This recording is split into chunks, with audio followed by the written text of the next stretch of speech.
Yeah.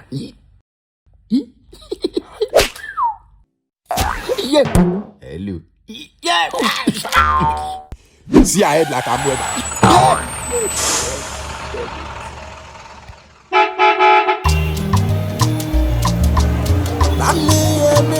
Me sọ fún mi tẹ́lẹ̀ Shaggi ìlú ọgbọ́n láti ṣọ́ra fún oníyàn.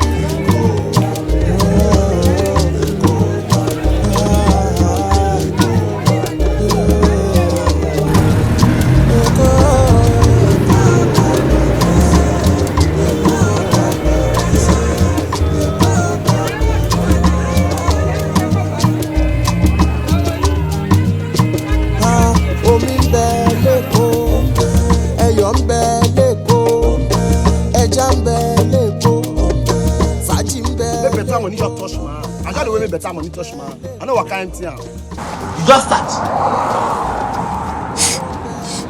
Welcome to Nigeria, bros. Thank you. The way they look outside, where you just dey smile. If like say you don't take where you come house. Yeah, it's been a while. Oh, it's been a while. Welcome back, everyone. You're not worried. Nah, London you come from? Abi America? America. America! Yay! America na mo gbe. Oh yeah, go swear. Make I honestly for you, say make it be like say you see the America. Sure. Come on. Ah, Americana. I do not top. That's good. Ah, me say I live for America before now. Oh really? Yeah. Where? Eh? Where? Say for America. Yeah. For the place where I live for America. Yeah. Canada. I live for Canada. Yeah. Beside Canada. Yeah. Inside America. Yeah. You know, far from White House. What? Yes, sir. Canada is not in America. It's another country itself. Okay. Yeah. I go Canada too. We went to Canada too.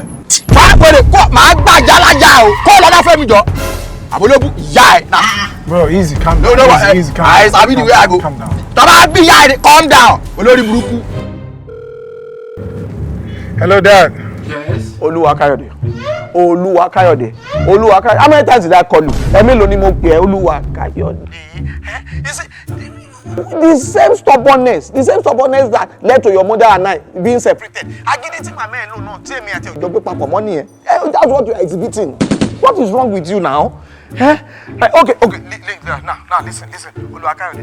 The protocol officer at the airport called me just now and then told me that they couldn't find you. I sent the car to pick you and the driver is outside waiting. Where are you? She want to give me hypertension on Oluwakayode. Daddy, please calm down. Dad, I'm already in a cab. I'm on my way home, okay? You will see me shortly. Eh? On a cab? What? Okay, now, what kind of car? Oh my God! What kind of car? Oluwakayode, do you want to know Nigeria more than I do? I told you that Nigeria is not safe. Dad, Nigeria is safe, okay? Where else will I be safer? I'm already in a cab. I'm in a taxi on my way home. Taxi? Yes, taxi, Dad. Oh, I know taxi. Yes.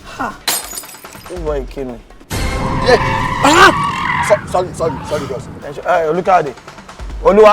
Oluwakayode. Easy, bro. Sorry. Hello. What happened now? Hello. Sorry, sir. Info phone, sir. Just give me my phone, bro. Sorry. Info 4. Who is this? Hello, Dad. Sorry, my phone fell. Your phone fell. Who was that spoke? Was that the driver? Yes, that's the driver. Give him the phone. I want to talk to him. No, Dad. No. Give him the phone. Don't worry. I'll sort it. Oh, what is? Okay, now, Oluwakayode. Now, share me your location, present location. Oh, Jesus. Okay, Dad.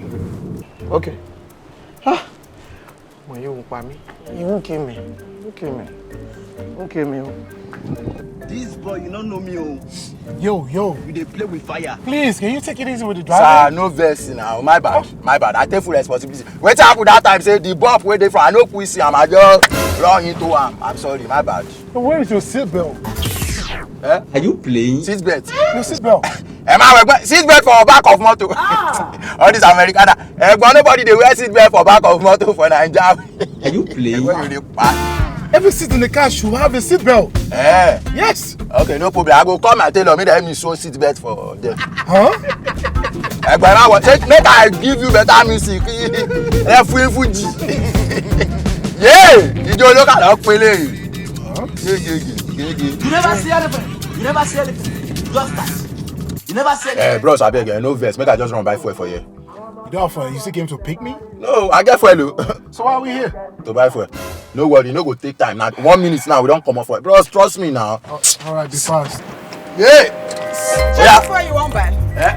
That's why you won't buy? No, na kerosene. Shebi na kerosene motor dey use. Put your tank, Joe. Come sell fuel for me, Joe. Better the shots for me. I better do fast. How much you won't even buy? 35 down. Okay. Should I don't have been around you won't buy?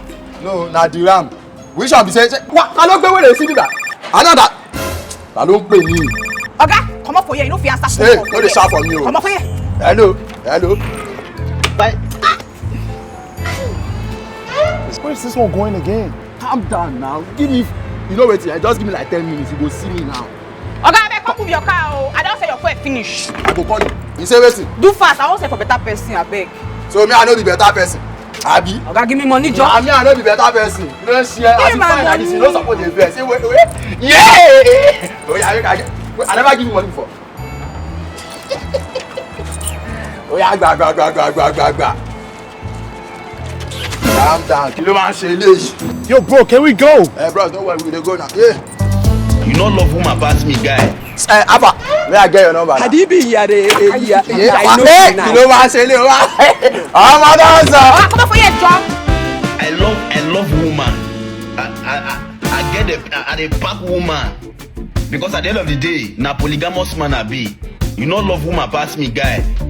The day when you go confirm my wickedness, now when I catch you for a very tiny road, you dey walk out from that side, they come and they walk out from this side, they come down. Okay. Jesus. Madam, this guy.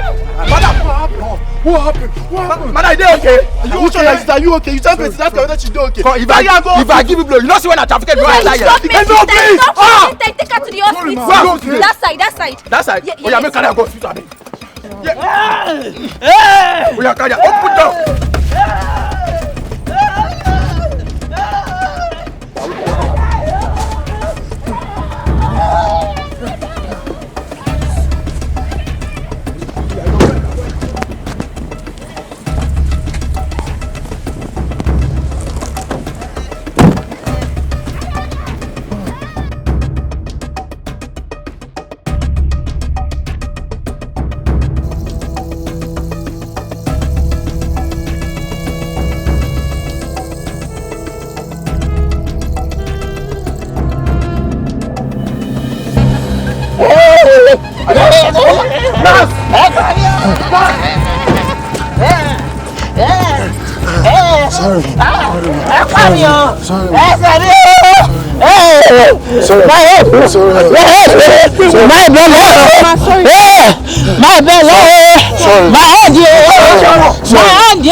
What is all this now? Eh? I've called this line more than 15 times now. Switch off. Give me no network available. Eh? The problem I have with all these children, these Gen Z children now, is there's no way you call them that they are not responsive. This one is a network problem now. What is all this now? So this is why you keep me. What? Huh? Just share your location. Simple thing. Share it and then just. How much is share again? Is there? Hospital. How come? Hospital, Bawo. Dele. Sorry. Half a man twist this woman. I just the rubber hand. They say sorry. Now sorry she go short. Man, I twist her now. Please, what is happening? Who is treating her? Sir, relax. The doctor is coming. Which I'm saying relax. Doctor is coming since. You know since what we done here. Doctor is coming. Now I just where doctor they come from. Oh, guy, relax. She said the doctor is coming. Where is the doctor? What's the emergency now? That accident, sir. Who is crying like a bush baby like this?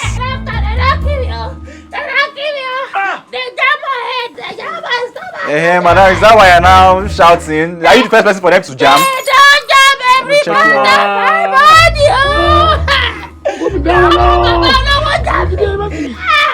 Who is the taxi driver? Me sir, na me be driver. Step outside first. Bishop say make I step outside. I said na me be driver, na my motor jam. Okay, now you go pay the bills. Okay, the bill. No, okay, step out. Doctor, can we do something? Sorry, come I again. said, can we do something? Wow, these accents. You're not from around here, right? Yes, I'm from the States. Okay, from the States. Good. So before we treat her, you have to make some deposits. Okay, how much? Please, let's show that she's in pain. Madam, calm down. If your people don't pay, there's no treatment for you. You for real? Human life means nothing to you? She's currently in pain. And you mean we have to pay before we start treatment? Please calm down. She's not in patients in this hospital. She doesn't have hospital card, so we cannot treat her. Fine. How much? Yes, good. Good afternoon, sir. So it's just a little token. Just a token of $10,000 dollars. Huh?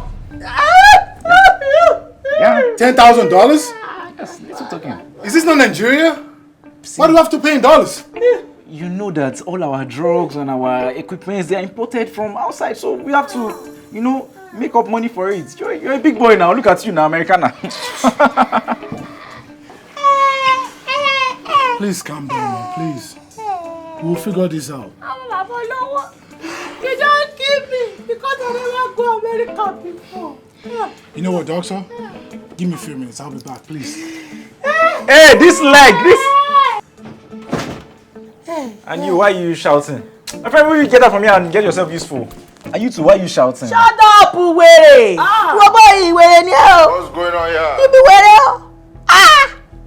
All 1 million naira take turn to $10,000. But you saw, I don't talk and say you go overdo. Make better money just touch my hand. I just the way make better money touch my hand. I know what kind of thing. Escort any year. Now say I go dey blow siren for everywhere. I go dey blow siren. Escort left and right. Bro, Safa. Man, these people are not serious at all. That boy, this you hear the accents. That boy, he's American now. He would cough out that money. Okay, Worry. so accent be money abi o ti ṣe o ti jagere. To da bi opa fo se yen. Relax iwerewo ode. Beggars. Wait up. I think we need to move out to another hospital. Wait, so they never started this man since? No, they're asking for $10,000. Then wait! Man, I don't tell you, say, these people, that names are even jammed the woman. Where they go? No, don't say that. We can't do that. We can't bow down her head. You hit her. I wish I said. Sorry, bro, sorry, come. Hello, Shaggi. Hello? Why they call me now? This your brother don't spoil market oh. He gonna go ask for $10,000. Not 1 million naira we plan. Give her phone, make her phone. Olórí burúkú ti bàṣẹ jẹ́ now. Abeg gba phone jọ. Hello, it's your favorite doctor on the line. Please, how may I help you, please? Come. You sure say you don't use some medicine today? The case why you ask $10,000? See now what you talk. Shaggi, relax. I know what I'm doing. That boy, he's an American boy. He would cough out that money. Just stick with the plan. Now God will punish you. Now God will punish you. Now God. Hello, Shaggi. Hello. You just cut the call. Sorry. I go cut your neck. Straight off. Cut my neck off. Everything okay? Yeah, that is my landlord that calling me. Asking me, my rent wey go due for October. They ask me for February. Say he means, bro, forget that word, Daddy. You see these people? Yeah. Now this I don't understand. Now because they don't say you be American now. You tell me how much. Now I go follow them talk. I go follow them talk Nigeria way. Bro, you know what? I don't know anything. But the $10,000 just don't make any sense to me. I think that's a scam. Yeah, it's a scam. That's what I'm saying. So how you go start asking for waiting? Like, I don't understand. Oh, you don't worry. I got this. Okay. I talk to them. You tell me how much can you pay. You understand? If you, me I think, okay, maybe if you have like 1 million naira, You understand? It depends on your mood though. I don't know your pocket. How much can you pay? 1 million naira. How much is that in dollars? Say 1 million. Yeah. 1 million. What? I think that's about $1,000. $1,000? Yeah. Okay, that's reasonable. You know what? I think I can do that. No, wahala. Make I go follow them. Let me call my dad. Eh? Let me call my dad. No, bro. You don't need to call your dad. Before you call your dad, before your dad reach here, the woman, if he die. I'm paying for it, no? Let me call my dad. Oh shit, my dad has called me 54 times. What the fuck? It will take time, that's why. Hello, Dad. Korty. I'm so sorry. I missed your calls. I'm here already. You are here? The hospital. Oh. My dad is here. Okay. Now your papa there. Yeah. Your papa is soldier. Yeah, he's a military man. Welcome, sir. Welcome, sir. Olukayode. Yes, sir. Yeah, what actually happened? What happened? We had an accident. Accident, yes. But now, where's the driver? This. Driver! Sir, I want peace. Come here! This. Now, how did it happen? It did not happen. What did not happen? What happened? Oh, okay, it happened. It happened. You were driving recklessly? No, I did not drive recklessly. Sir, ask her. I did drive rough. Sorry, I did drive there too. Come, is this one okay? All right, is this all right? It's all right. So, where's the lady that was hit? Is she stable now? Yeah, she's stable. She's stable. Good.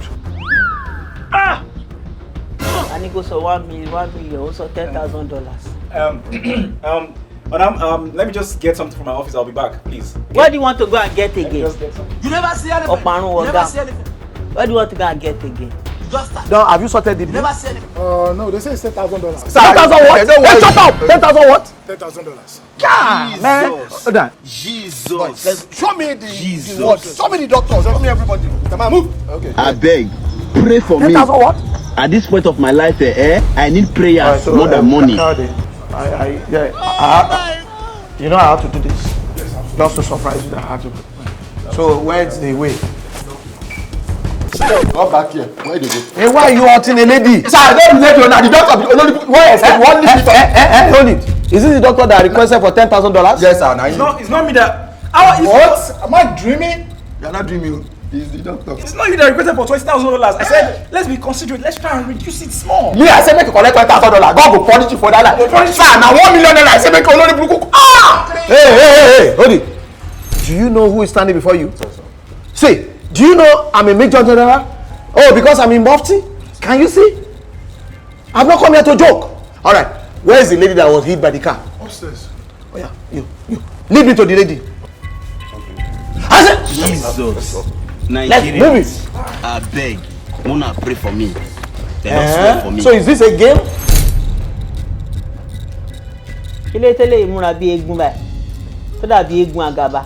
I don't tell you say this guy that we real. This guy that already broke. I don't tell you say no go do am well. Not be 1 million and say we won't collect. I don't know why 1 million and take turn to $10,000. Waiting there, why they look like goats when they won't kill like this? Kilo ṣe ite o ba bodel àwọn eléyìí. Ìwọ gan ló lórí ọ̀dẹ̀. I say it, ìwọ gan ló ponu. Didi. Rolake. Jasper. Hey, Mini. Jasper. It's me. Ọkùnrin ló ń ké sí, it's me. What are you doing here? Who's this one now? Talking here, you are saying that you what bag are you? In fact, the tate. What are you doing here, Rolake? Kí ni wọ́n náà wá ṣe ń bí? What's going on here? Kilo Shelley, what's going on? Dad, you know this woman? Okay, it's your mother. This woman is your... What? Is this a joke? No, Kayode, it's not a joke. But you said my mom died when I was 4. I want to face that way. I say wall! See, Kayode, I had to tell you that to protect you. Shubo. See, you know you're an American citizen. You were born in America. Yes. You know that one. Hey, now, she went into drugs. She became a drug addict. Then started stealing and fighting everywhere in the neighborhood. Embarrassing me. Embarrassing the family name. Embarrassing us. Really? She almost sold our home. Hey! So I took her to court. Then I won the case. Then she was deported. Yes, now, look at her. She's become a full-time criminal. Unbelievable. Rolake. My mother. Can you imagine? Oh, mommy! My son! That's killing. That I for my belly for 9 months! Just stop that! You are not my mother. You are not his mother. You are not his mother. I fought for 3 years! Now I'm going to infect her! I want to do one life for my son, my own child! You're not part of us. We are together.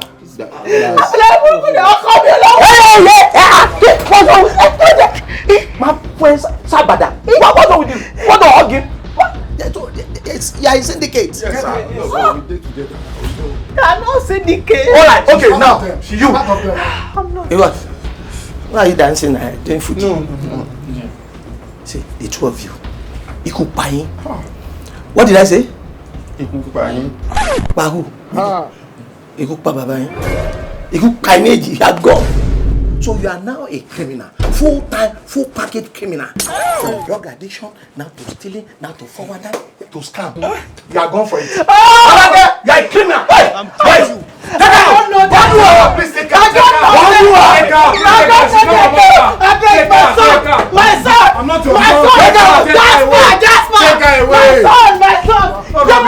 Straight inside the boot. Straight. Take her into the barrack. Rubbish.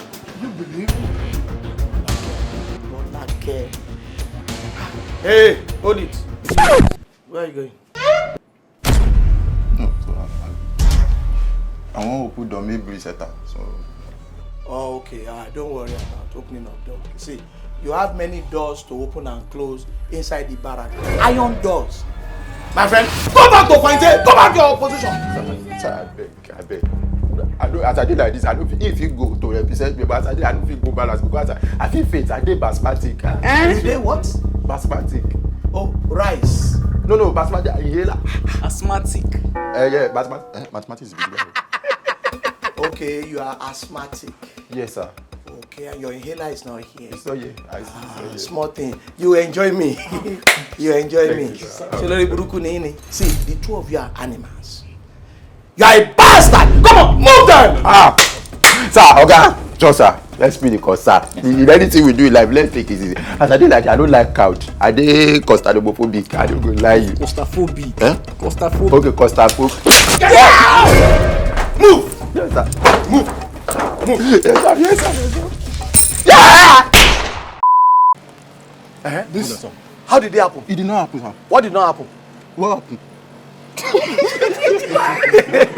What happened? Okay, you have to. Okay. Sorry. It did not happen. What happened, sir? Okay, it happened. Let's go. Action. Okay, from the States. Good. So before we treat her, you have to make some deposits. How much? Abi, what was my name?